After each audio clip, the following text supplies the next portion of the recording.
guess it's Tuesday. It's Monday night as I record this. I'm just going to ask your forgiveness if I have to sneeze or cough or blow my nose in the middle of this. Understand, I don't want to start all over. So if there's mistakes, there's mistakes. Um, Here's your agenda for today. A couple of quick reminders. Make sure that you have finished your essay question. I know there's a couple students that were absent, and I have not been able to grade your Chapter 8 essay question, the one about Benjamin Franklin and the President's Chair. Get that done. I'll get that graded as soon as I can. And for those of you that have already done it, it's been graded. It's ready to go. And then for you guys, your Chapter 8 test is due today, which Tuesday. Make sure you get that done too. If there's any question about retakes or the potential for retakes, remember that test was open note, open study guide, so we'll have to come up with a solution for a retake um, if that's necessary. But email me and I'll think about it, and you think about what you need to do to do a better job. Today, you're going to watch this video. It should probably be anywhere in the range of 30 to 50 minutes would be my guess. Just starting out here, there's several videos embedded in the video that I want you to watch, and then I'll talk about them also. So this is the best I can do without me being there. Make sure you do what the sub asks you to do. But we're moving into Chapter 9, talking about the development of a new government. So now that we've got the Constitution and it's been ratified, what are we going to do? What's it going to look like in action? Because sometimes things look better on paper than they do in reality. So we're going to go through that, and then with whatever time is left in class, I'm going to assign a Bill of Rights project. I'm going to give you a simplified version of one that we've done in the past, but the substitute is going to number you off, and that number will correspond. She'll number you off 1 through 8, and that number will correspond with an amendment that you're going to be asked to draw for me. So there will be instructions for this in Google Classroom right next to this video, probably in the same chapter. Chapter 9 is this video. So look at those instructions and do the best that you can possibly do. If possible, I'll see if I can find somebody that can look up some past projects to show you, but I'm not exactly sure where they're at, and I'm currently being tested for COVID, so I'm not coming to school to find them for you. But do your best. Your job will be to portray your amendment using only pictures, no words.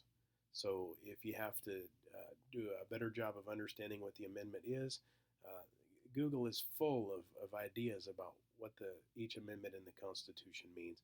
And we're going to focus only on amendments 1 through 8.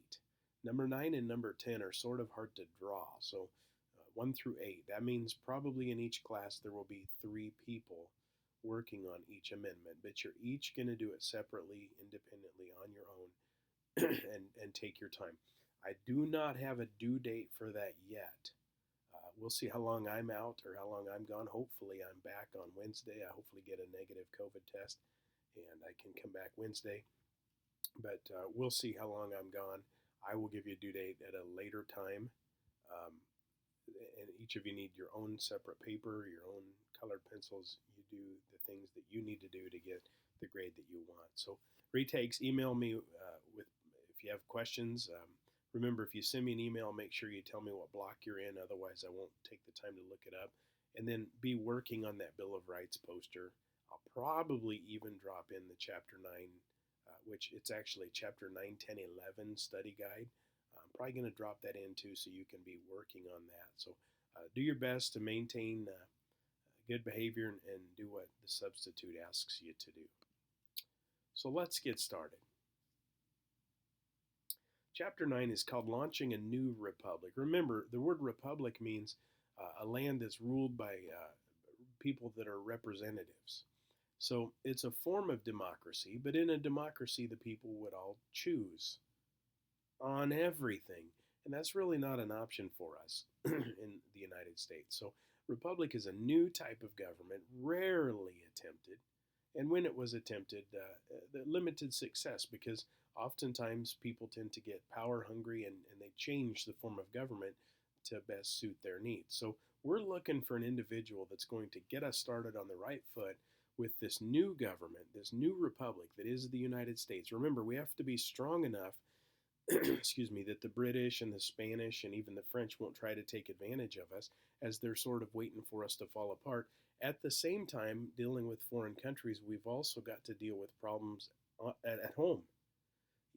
Issues with states quarreling over things that they disagree on, and Native Americans with struggles with settlers on the frontier, especially in that Northwest Territory that we saw divided up into townships. So, obvious answer for us, and we all know the answer to this, but the man that's going to do the job, well, maybe not that guy, but the man that's going to do the job for us is going to be George Washington.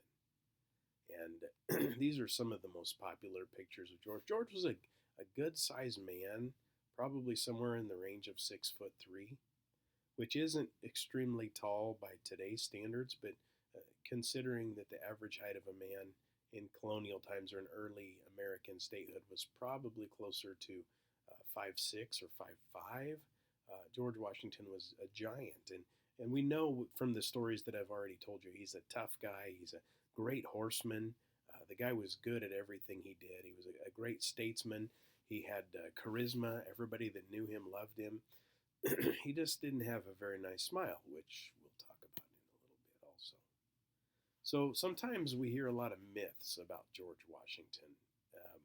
The first myth of George Washington is, yeah, you see my boy Kermit there, is about how he chopped down a cherry tree in his father's orchard when he was a young man. Um, Myths sometimes have some root in truthhood, but probably not this one. So let's talk about the cherry tree. I'll let my friend Kermit the Frog explain the cherry tree myth to you. We take you now to Kermit the Frog with another fast-breaking news story. And about those bicentennial colonial wigs, you just tell them I want one powdered and one plain. Oh, are we on? Hi-ho, Kermit the Frog here, and I'm speaking to you from George Washington's father's cherry orchard. And I'm here to check out a story that's going around. It seems that young George Washington cut down his father's favorite cherry tree. And when his father asked him who did it, he said, "I cannot tell a lie. I cut down the cherry tree." And because he told the truth and he didn't tell a lie, his father didn't punish him. That's the story. And excuse me, sir. Pardon me. Are you George Washington's father? Yeah, here I am all the time, and he's my son. Oh. Hi, Pop. Oh, my son. It's my boy, George. That is George. Yeah. Tell me, what is that he's carrying? That is his little hatchet. Yeah. Is it true that he did indeed cut down your favorite cherry tree with that little hatchet of his? Yeah, that same little hatchet. Yep, how I wish we'd given him that wagon instead. But he did tell you the truth, huh? Oh, yeah, he said, I cannot tell a lie. I did it with my little hatchet. That boy loves to tell the truth all the time. He does, huh? Yeah, he also loves to chop. Well, Chop. Yeah. Always chop. Right. Can you tell me, pardon me, can you tell me exactly how many cherry trees you have in this orchard of yours? 1776.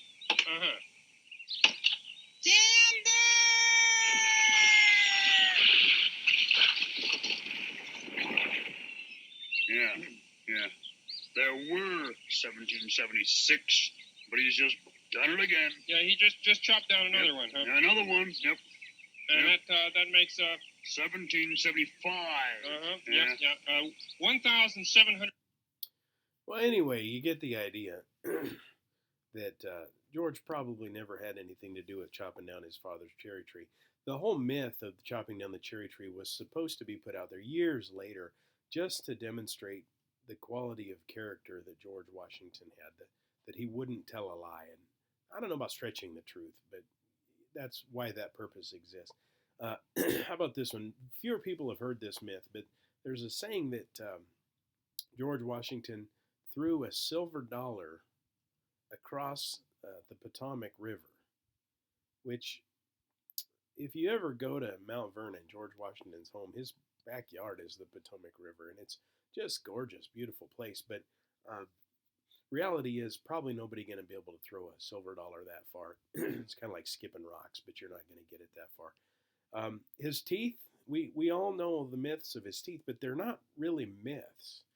The only myth, excuse me, I'm sorry, guys, that really deals with his teeth is the fact that they were fake, but they weren't necessarily horses' teeth. There are, it's fairly true that Washington had at least a few of his teeth were purchased from slaves. So he might offer slaves a bounty for some of their chompers.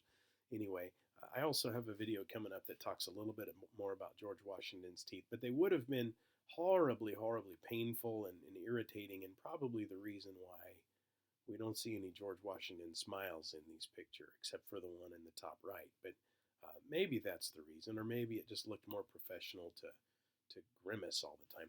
These are the only known pair of George Washington's chompers that we have. Notice that the teeth are set in a lead plate. Good idea to slobber and suck on lead all the time, but what they didn't know then, I guess, didn't hurt them as much. But not all that attractive. Probably looked better 200 years ago, but here's a brief video from the curator of a museum where George Washington's teeth are held.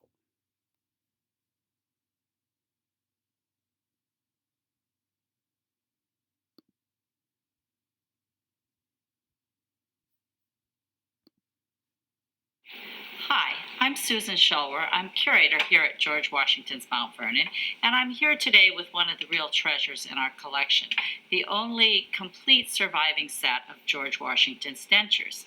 Now, this is an artifact that really tells us a lot about Washington's character and his life experience, letting us, in fact, get inside his head. Washington must have been in pain much of his life. He started losing teeth when he was in his mid-20s and probably lost about an average of a tooth each year throughout his life. By the time he was inaugurated president in 1789, he only had one surviving original tooth left in his head. So he had begun acquiring false teeth and then dentures by the 1780s. So looking at this set of dentures, you can see they're not made of wood as many people think. They have a combination of materials. They have a lead base for the top and bottom that would have fit against the upper and lower jaw. The teeth themselves are made of a combination of horses' or asses' teeth on the top, and on the bottom, a combination of cow's teeth and actual human teeth. Now, some of those teeth have themselves deteriorated, so you can see a little bit of how this contraption was put together. You can see the wire that runs through a hole drilled in each tooth that holds it to the base. And then on the sides, there were metal springs that would have allowed the teeth to open as Washington opened his mouth. But also the pressure of the spring required him to keep his jaw clenched when he wanted to close his mouth. And that would have affected the way he looked and the way he spoke. The brass that you see here is an actual mount for displaying them in the museum so that when you come to Mount Vernon, you can see. So maybe if any of you go to Mount Vernon, you can actually put his chompers in your mouth. Maybe they'll let you. No, I don't think so. But anyway, probably explains a lot about his appearance. And remember, when we talked about the qualities or characteristics of a good person that George Washington studied when he was a young man, that was one of them, was keeping your teeth clean. So he must have either just had some bad genetics when it came to his teeth, or maybe his oral hygiene was that bad, but it's kind of difficult to consider that. So anyway, when George was elected president, he was not necessarily enthusiastic about coming out of retirement. Yes, he was the president of the Constitutional Convention, but he also was enjoying his retirement. I was using air quotes. You couldn't see it, but air quotes. Retirement back at Mount Vernon, enjoying himself, relaxing, hanging out with his wife, and inventing new cool things on his plantation, and growing crops and doing business. And George was actually a very astute businessman, very successful at that. But when the country calls, George always has answered. So he's elected the first president, and he's going to be inaugurated Inauguration means to be sworn in April 30th of 1789. Now, our elections are held in November every year. So when you think about that inauguration, November, December, January, February, March, April, that's 6 months between the time the guy's elected and the time that he's inaugurated or put into office. And it'll stay that way until we actually change or amend the Constitution later, and we move the inauguration date up. So every 4 years in the election of a president, whether they're elected or reelected, they're going to be inaugurated on January 20th every 4 years. So on January 20th of 2024, barring any kind of weird rule changes or laws or amendments to the Constitution, which are very unlikely, we will be swearing in a president of the United States. It might be President Biden. It might be a replacement for President Biden. Time will tell. But on April 30th, that's when he takes the oath of office. Now, understand that everything George Washington does, either during his inauguration or during his term in office, is a precedent. A precedent is a first time to do something. And then following that precedent, everyone is going to do the same thing. So let me give you a couple of examples. A precedent, the first day that I walked into class, I said, "Good morning, doorknobs." Doesn't matter if it's morning or afternoon, that's a precedent that I've said. And when I walk into class and forget to say that to you, you question what's wrong because you're used to it. It's the way it's always been and what you're probably always going to expect from me, whether it's nice or not nice. It's not nice, I promise. So here's another example. George Washington served 2 terms as president, 8 years. After his second term, the country really wanted him to stick around. They're like, "Come on, George, you can be president for 4 more years. We can use you." But he was getting older and he really was looking forward to some time at home. And George believed that 1 term in office was long enough for any man. So he set the precedent for only serving 2 terms. And I believe that precedent would be followed. There isn't another man that serves more than 2 terms all the way, if you look at the posters on the wall, all the way around the room, all the way to Franklin Roosevelt. And Roosevelt was elected to 4 terms, only was able to serve 3, but he broke with Washington's precedent. So all those other men believed that if it was good enough for G-Dub, it was probably good enough for them. But the precedent that George set, he just believed any man that had power for more than 8 years was going to become too powerful. And everyone agreed with him after that, for the most part. So that's an example of a precedent. Here's another one. When he first came into office, nobody was really sure how to address the President of the United States. There were people clamoring for the idea of the President being called His Highness. But obviously, in America, that sounds way, way too kingy. So we didn't want to call him His Highness. Some were His Majesty. No, way too kingy. And I believe, I might be wrong on this, and you can prove me wrong, you're welcome to, that George himself came up with the idea of how about just Mr. President? It's plain and it's simple. It shows modesty on his part. But if President Biden walked into the classroom today and you guys were to address him appropriately, you would say, "Good morning, Mr. President." You don't get in trouble if you say, "Good morning, Mr. Biden." I suppose you could even say, "Hey, Joe, what's happening?" But the appropriate way is Mr. President. So that's a precedent that he set that we've stuck with ever since. And by the way, you keep that title, Mr. President, even after you're done being president. So we currently have several Mr. Presidents that if Donald Trump walks into the room, you would say Mr. President. If President Obama walked into the room, it would be Mr. President. If President Bush walked into the room, it would be Mr. President. If President Thomas Jefferson walked into the room, that would be a ghost and you should be creeped out. He also made it a point, this isn't in the Constitution as far as I'm aware, but he made it a point that the president doesn't know everything about everything, and there's a lot of stuff that he needs advice on. So George said, "I want a cabinet." Now, when we think of cabinet, we think of a place in the kitchen where you store your cups and your dishes and your bowls and all of that stuff. This isn't like that. Well, kind of, I guess. Use your imagination and imagine that George Washington takes the smartest men in America, and it is all men. Later, we can talk about changing things up a little bit and getting some diversity in the cabinet. The smartest men that know about the things that he doesn't know about. George knows a lot about farming, and he knows about business, and he knows about military, but he has other things that he could use some help with. So he picks men who are his advisors. A cabinet is a group of advisors. He also decides to move the capital to Washington, D.C. I believe G-Dub is the only president that never actually lived in the White House, or a version of the White House. But let's move the capital out of a state. It had spent some time in Philadelphia, it had spent some time in New York, but that creates issues with the other 12 states.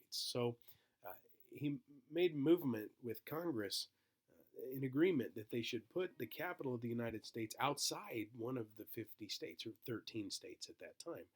So they actually took 10 square miles of land in between what is today Virginia and Maryland, and that's where they built the capital, Washington, D.C., still there today. And D.C. is not in a state even still today. It does overflow into several, or into a couple of states, Virginia and Maryland, but it's not in a state. And it was a precedent of his that he should give a State of the Union address every year. It seems like in the spring we usually have at least one State of the Union address where the president will come on television, and that's all that's on that night unless you have good cable TV, and he'll talk about how we're doing as a country. So all of these things were chief among them. The oath of office that you can see, I've got a little video here from the movie John Adams that we've watched some clips from before. The audio isn't very loud, but also keep in mind, there are thousands of people watching this, and this is Hollywood's version of a reenactment of Washington taking the oath of office. Notice that he makes a little bit of it up himself. That's precedent that everyone, I believe, since him has followed. So George sets an awful lot of tone for how our government is going to look and act and function. So hopefully you can hear the audio in this video clip from John Adams. If not, you can always Google it on YouTube and it's going to come up.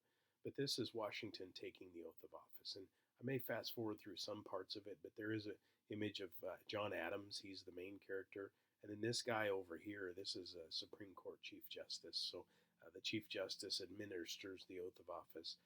The president also swears the oath on a Bible. And I believe whoever takes the oath of office can use whatever Bible they choose. And I think you're actually allowed, if you become president of the United States, to use George Washington's Bible. You can use Abraham Lincoln's Bible. You can use your grandma's Bible. You can use the Bible that was in the nightstand at the Motel 6 if you want to. You use whatever you want to use. So let me play you this video clip. Public service, however dangerous to my reputation or disproportionate to my talents. That's John Adams speaking. It would have been inconsistent to have adopted a different maxim of conduct at this time. And yet, I feel a great difficulty as to how to act. I am vice president, yes, and in this I am nothing. But I may be everything. At that time, vice president was second place. Nothing, but might be everything. Vice president's a heartbeat away from being the president of the United States. There's George.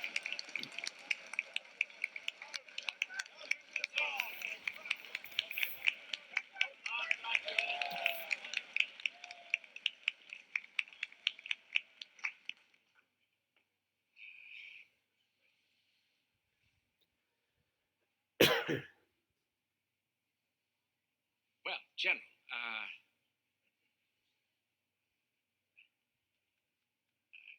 you are here. I am Mr. Adams.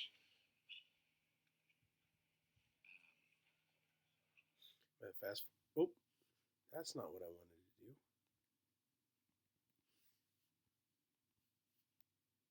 Let me see if I can get back where we were. Darn it. Public service. Here's where I want to get to. He steps outside. Look at this crowd of people going nuts.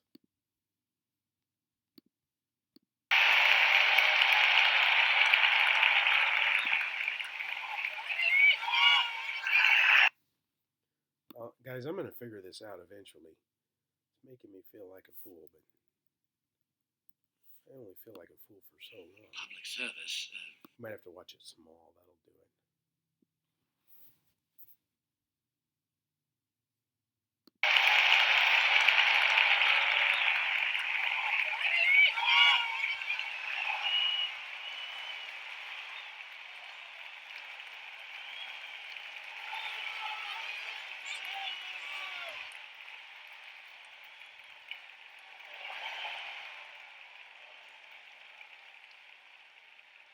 General, if you will please place your left hand on the Bible and raise your right hand.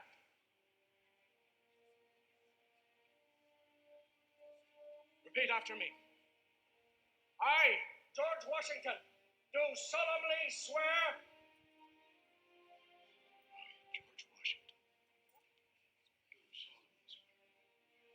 swear. that I will faithfully execute the office of President of the United States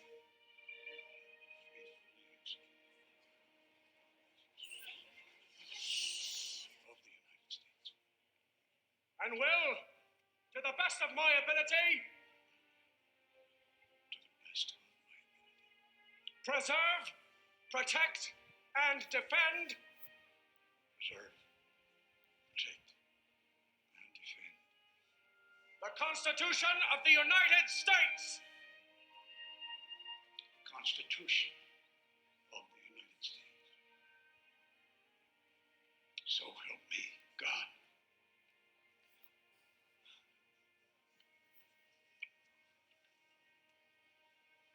It is done.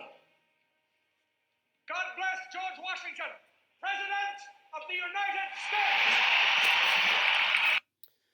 That's still pretty much what it sounds like today. So let me give you a comparison. When I said cabinets, these are groups of advisors, men who that the president gets to pick. So Joe Biden's cabinet is different than the cabinet that President Trump had, and Trump's cabinet is different than the cabinet that President Obama had, and so forth. But this is a picture of, sorry, I'm a slide ahead. This is his advisors, G-Dub's advisors. He had a Secretary of State, Thomas Jefferson.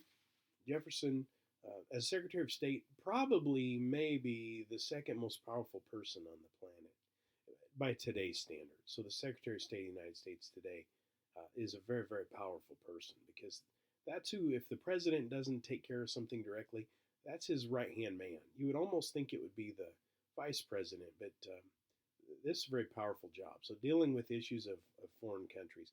The Secretary of Treasury is Alexander Hamilton. How do we deal with the money issues of the country? Borrowing money, coining money, all of the taxing, all of that kind of stuff. That's the president's go-to guy there. The president actually has a Secretary of War, which, interestingly enough, of all of the cabinet positions, we see Washington has 4, State, Treasury, War, and an Attorney General. And these are all called secretaries, by the way, which kind of throws in the face of what we think of when we think of a secretary. It's not some man or woman working in an office, typing on the computer. These are super high-powered advisors. But anyway, the one that I would think out of the 4 that Washington maybe wouldn't need was a Secretary of War. And that's Henry Knox. Henry Knox was the guy in charge of artillery that moved those cannon from Fort Ticonderoga to Boston. So the guy knows what he's doing. But maybe George just figured he's busy with everything else. He could use some advice on that. An Attorney General, that's the lawyer for the government, a lawyer for the country, Edmund Randolph. So let me answer these questions for you. If we take a look at pictures, this is the cabinet positions today. So we have the president, and under the president is the vice president, Secretary of State, Secretary of Treasury. Oh, look, this one, Secretary of Defense. Looking through, we don't have a Secretary of War. That's the only one that for sure has changed. We've added, but That one changed. After World War II, we went from Secretary of War to Secretary of Defense because it seemed a little hawkish, a little bit too much like we were looking for a fight. Defense sounds more like we're going to protect ourselves.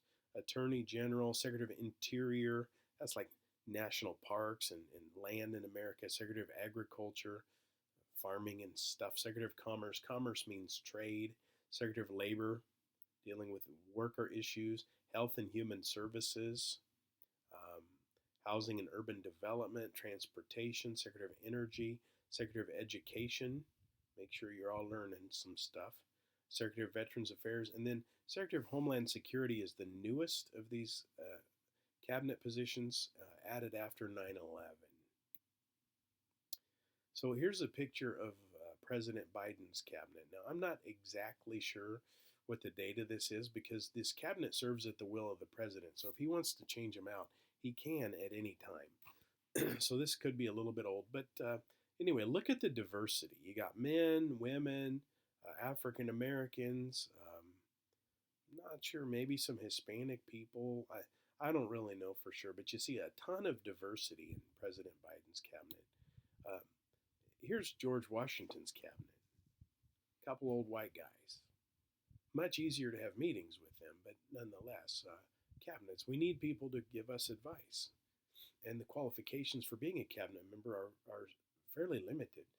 You just have to be approved by Congress if you're selected to be a cabinet member.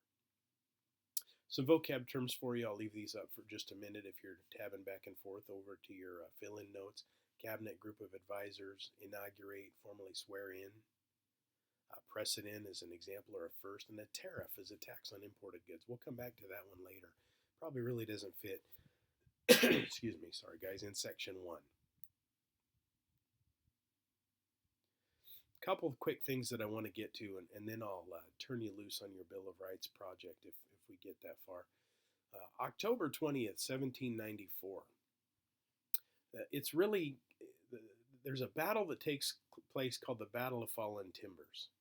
And the guy that Washington selects to run the army, the American army at this time, is a guy named Anthony Wayne. Anthony Wayne, at least, not Bruce Wayne, not Batman. Anthony Wayne, at least in the Northwest Territories, was the boss. Sometimes they called him Mad Anthony. I always think Mad Dog Anthony would be a little bit better. But he's going to go to battle against a couple of Native Americans. I can't remember their names. One of the chiefs, though, his name was Little Turtle. I always thought that's a fun name. But if I had to pick an Indian name, it'd be, I don't know, super powerful, like Big Turtle maybe, or something like that. So this is going to be one of the last times, at least in the Northwest Territory, that we see Native Americans and Americans clashing. And it's going to end in a defeat. And after this, Anthony Wayne builds an even greater reputation of being a defeater of Native Americans in the West. So they're still there. They're still causing a hassle for settlers because settlers, probably deservedly so, are being hassled because they're taking land away from the Native Americans. We also have a little bit of an issue. This is kind of interesting. Sometimes people are like, why are we talking about whiskey? This is school. Well, what they did is they added a tax to liquor, to alcohol. Because what farmers were doing is they were figuring out that growing their grain was, they were doing a really good job growing grains, but it was difficult to transport large quantities of corn and other grains in wagons through areas with, woods and no roads. But if they fermented it into alcohol, it was much easier to sell and it was worth more money. So they added this big fat tax on whiskey. And the more whiskey that you could produce, the less your tax was. So it was really a hit on the small guy. And you can see here, this is a tax issue for a farmer. I can't read any of the names, but Joseph Hall maybe or something like that in Boston has paid duties on. Anyway, you have to pay taxes on whiskey, and this really upset a lot of people because they didn't like any of these extra taxes. By the way, how about this? George Washington himself leads troops to put down this whiskey rebellion. You think it'd be a good idea to ask the President of the United States today to lead the military? No, probably not at all. So That's why there's a picture of George Washington in the Whiskey Rebellion. It wasn't necessarily that he disagreed with them, but the law is the law. And what this is going to do when they put down the Whiskey Rebellion, it's going to teach these ticked off farmers that if you have issue with the way the government functions or the law of the government, dealing with it in a militaristic manner isn't the way you're going to change things. Protesting, peaceful protest, asking your senators and congressmen to pass laws, that's how we get things changed. But you see on the news today when people are upset about something, when they protest and they get violent and they become protests turn into riots, they're not actually accomplishing much of anything.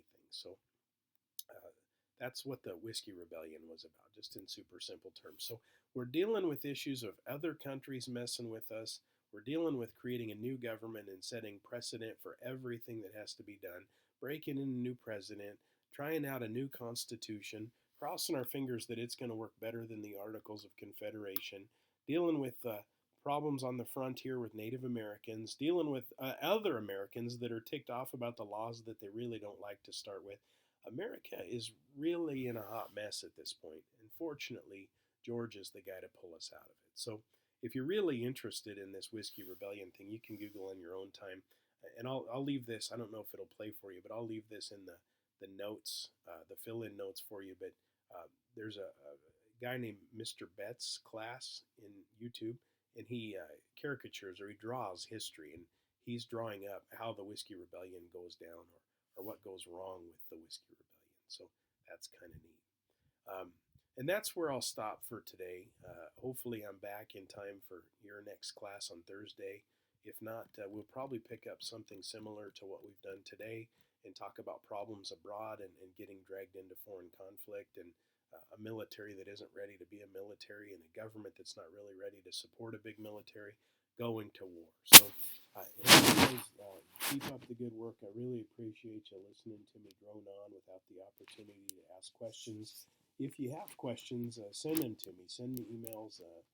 I've been quarantined to a bedroom in the house and I'm bored out of my gourd. So be happy to try to answer questions when I can.